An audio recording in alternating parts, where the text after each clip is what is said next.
Alright guys, this is an interesting interview with Meghan doing her variety act of any interview she could possibly find.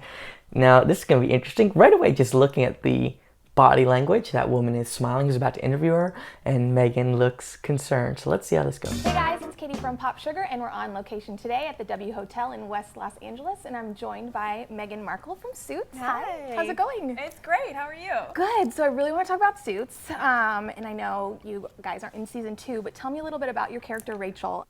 You know what's funny? Like 80% of the interviews, let's say 95% of the interviews with Meghan, where it starts out and she's with another woman, I get like that vibe where it's like two women who don't like each other, who are like, hey, like we have to pretend to like each other, but you know, like whatever happened off screen. Is paralegal, which we all know, but I think when we first meet her in season 1, what's so interesting about her is that she's sort of jaded and used to these hotshot associates who come into the firm, and so in that first moment when she meets Mike Ross, you really assume that she's going to have the same relationship with him as all the rest of them. So she's ambitious, she's desperately...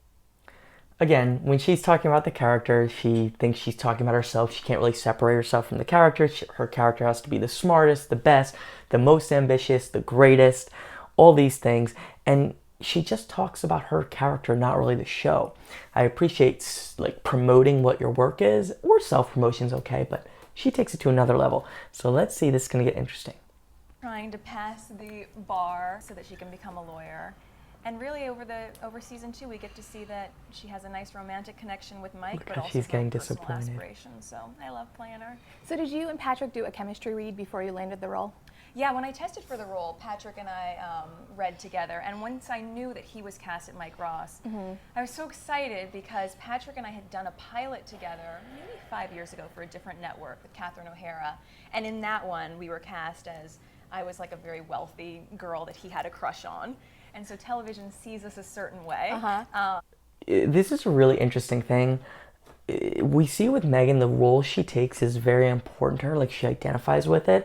Like, it's like she has to be the smartest. Like, you'll see where she talks about Rachel Zane in other instances, her Suits character, that she's like, she has the best knowledge of anybody there, but she just hasn't been given the opportunity, and she's rich, and she's loved, things like that.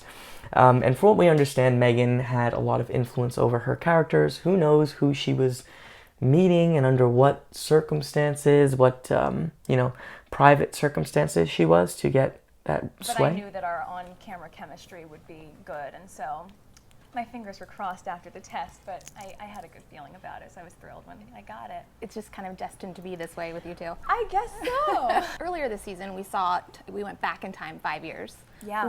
I wonder what they cut there. You see, there's suddenly like Meghan's face was all serious. This is an interesting one. What were you doing 5 years ago? Me, personally? Personally, what were you doing professionally? Oh gosh, Ooh. about 5 years. Was that in Beverly Hills 90210 or the burger flipping? This is going to be interesting because I imagine we're going to get some lies here because she was doing a lot of interesting stuff 5 years ago. I had just started acting. I had double majored at Northwestern, Theater and International Relations, and I always thought I'd work in politics. I've been working for the U.S. Embassy in Argentina. Lies. And, had just ended up at a party actually very close to here when a friend of mine gave a student film that I had done to a manager, and he said, you're going to make money and I want to take 10%. I think you should stay in LA. And I did. And so that... I guarantee she's lying. She looked down to think about it, and her stories are always the same, and it's like typical narcissist is that everyone wanted her, right? Like that, and it's funny how she'll play both sides, have the cake and eat it too. I was just doing one where she's lying about how she pulled herself up by her bootstraps and was a hustler, but also at the same time she was so great, everyone recognized her greatness. It's just unbelievable and non-stop, and it's annoying. Like, even if she didn't lie and wasn't mean to people, someone so self-centered and such a braggart, it's just an annoying person. Really, yeah, like 5-6 years ago, I was auditioning, so... Oh, I'm so thrilled to not be auditioning anymore. And did you have the bangs back then 5 years ago? Did not have the bangs, and I'm glad that we clipped those in for that episode so that I know that is a look I should never rock. We'll leave it in the past. Yeah, no. Okay, that's a little self-deprecation. She looks right at the camera. So we're leading into kind of this... All right, starting to get a little bit boring. Thanks for watching, buddy. I'll see you soon.